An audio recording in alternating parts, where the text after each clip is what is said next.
محمد امن میرٹھ سے پوچھتے ہیں مسبوق بقیہ نماز کیسے پڑھے گا؟ اگر جماعت کی کچھ رکعتیں رہ گئی ہوں تو آخری قعدہ میں امام کے ساتھ اتحیات اور دعا و درود بھی پڑھے گا، یا صرف اتحیات پڑھ کر امام کے ساتھ سلام پھیرنے کا انتظار کرے گا؟ نیز باقی رکعتیں کس طرح پوری کرے گا؟ یعنی اگر کسی شخص کی امام کے ساتھ کچھ رکعتیں رہ گئی ہوں تو پوچھ رہے ہیں کہ باقی نماز کیسے پڑھے گا؟ تو پہلی بات تو یہ کہ امام کا جو آخری قعدہ ہوگا جس میں امام اتحیات بھی پڑھتا ہے، درود شریف اور دعا بھی، تو جس کی رکعتیں نکل گئی ہوں وہ اتحیات پڑھ کے خاموش ہو جائے، آگے درود شریف اور دعا نہ پڑھے۔ پھر امام صاحب جب سلام پھیریں تو جب دوسرا سلام پھیرنے لگیں تو یہ اللہ اکبر کہہ کے کھڑا ہو جائے، اس کے بعد یہ ثنا پڑھے، پھر اعوذ باللہ من الشیطان الرجیم پڑھے، پھر بسم اللہ الرحمن الرحیم پڑھے، پھر سورہ فاتحہ پڑھے، پھر سورت ملائے۔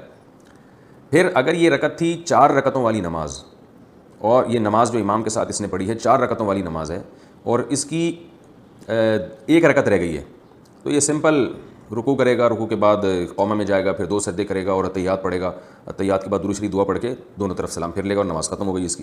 یعنی 1 رکعت اگر رہ گئی ہو کسی کی، چاہے یہ 4 رکعت والی نماز ہو، 3 والی نماز ہو، 2 رکعت والی نماز ہو، 1 رکعت اگر کسی کی رہ گئی ہو تو یہ کرنا پڑے گا۔ 2 رکعت اگر رہ گئی ہیں اور نماز ہے 4 رکعتوں والی تو بھی سمپل،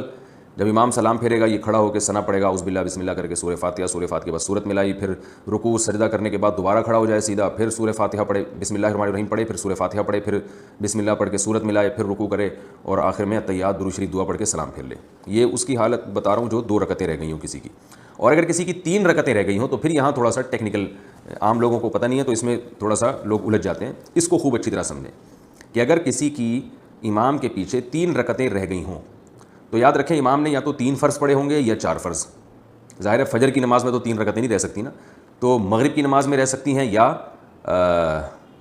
یہ جو ہے ظہر عصر اور عشاء کی نماز میں۔ تو مغرب کی نماز میں اگر 3 رکعتیں رہ گئی ہیں تو بھی بہت آسان ہے، آپ نے کیا کرنا ہے، امام نے جب سلام پھیرا آپ کھڑے ہو گئے، وہی ثنا پڑھی، سورہ فاتحہ وغیرہ اعوذ باللہ بسم اللہ پڑھ کے، اور سمپل اسی طریقے سے 3 رکعتیں ادا کرنی ہیں جیسے آپ امام کے پیچھے اگر نہ ہوتے تو جیسے ادا کرتے، کیونکہ آپ کو امام کے پیچھے 3 رکعتیں ہی نہیں ملی ہیں، آپ آخری قعدہ میں شریک ہوئے امام کے ساتھ۔ لیکن 4 رکعتوں والی نماز اگر موجود ہے، یعنی 4 رکعتوں والی نماز میں آپ کی 3 رکعتیں نکل گئی ہیں تو خوب اچھی طرح سمجھیں، یعنی آپ امام کے ساتھ صرف آخری رکعت میں شریک ہوئے ہیں۔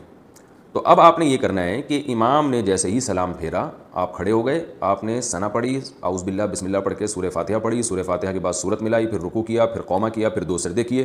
اب 2 سجدوں کے بعد آپ کو اختیار ہے، چاہے تو اتحیات میں بیٹھ جائیں اور چاہے تو سیدھا کھڑے ہو جائیں، اتحیات چھوڑ دیں۔ اگر آپ اتحیات میں بیٹھ گئے تو پھر آپ اتحیات پڑھیں، اتحیات پڑھ کے پھر کھڑے ہو جائیں، پھر کھڑے ہونے کے بعد سورہ فاتحہ پڑھیں اور ساتھ میں سورت بھی ملائیں، کیونکہ یہ آپ کی دوسری رکعت ہے اور دوسری رکعت میں سورت بھی ملانی پڑتی ہے۔ سورت ملائیں، رکوع سجدہ کریں، رکوع سجدے کے بعد پھر دوبارہ کھڑے ہو جائیں، کیونکہ قعدہ آپ پہلے ہی سے کر چکے ہیں، تو اب آپ دوبارہ کھڑے ہو جائیں، دوبارہ یہ آپ کی آخری رکعت ہے، یعنی تیسری رکعت ہے یہ آپ کی جو کہ آخری ہے۔ تیسری اس لیے کہ چوتھی رکعت تو آپ امام کے ساتھ پڑھ چکے ہیں، تو یہ آپ کی تیسری رکعت ہے۔ تو اس تیسری رکعت میں وہی کرنا ہے جو تیسری رکعت میں فرض نماز کی تیسری رکعت میں کیا جاتا ہے کہ بسم اللہ پڑھ کے فاتحہ پڑھیں اور سورت ملائے بغیر رکوع کر لیں، اور پھر رکوع سجدہ کرنے کے بعد سلام پھیر لیں۔ یہ بھی ایک طریقہ ہے۔ دوسرا طریقہ یہ ہے کہ آپ نے 3 رکعتیں آپ کی رہ گئی تھیں امام کے پیچھے 4 رکعت والی نماز میں، تو امام نے جب سلام پھیرا آپ کھڑے ہو جائیں، کھڑے ہو کے سورہ فاتحہ پڑھیں، اس کے بعد یعنی پہلے ثنا پڑھیں، سورہ فاتحہ پڑھیں، پھر سورت ملائیں، پھر آپ رکوع کریں، پھر سجدہ کریں۔ رکوع سجدہ کرنے کے بعد آپ بیٹھے نہیں بلکہ کھڑے ہو جائیں، یہ طریقہ بھی جائز ہے۔ اور جب آپ کھڑے ہو گئے تو پھر آپ نے پھر سورہ فاتحہ پڑھی، پھر سورت ملائی، اس کے بعد پھر آپ رکوع سجدہ کر کے اب آپ بیٹھنا پڑے گا آپ کو، کیونکہ اس سے پہلے والی رکعت میں آپ نے قعدہ نہیں کیا، تو آپ بیٹھ کے سورہ اتحیات پڑھیں، یعنی اتحیات للہ والصلوات والطیبات، یہ مکمل کرنے کے بعد پھر آپ دوبارہ کھڑے ہو جائیں، اور کھڑے ہونے کے بعد آپ نے سورہ فاتحہ پڑھی اور سورت نہیں ملائیں، پھر اس طرح رکوع سجدہ کر کے اپنی نماز کو کمپلیٹ کریں۔ امید ہے سمجھ میں آ گیا ہوگا، نہیں آ گیا ہوگا تو پھر دوبارہ رابطہ کریں انشاءاللہ۔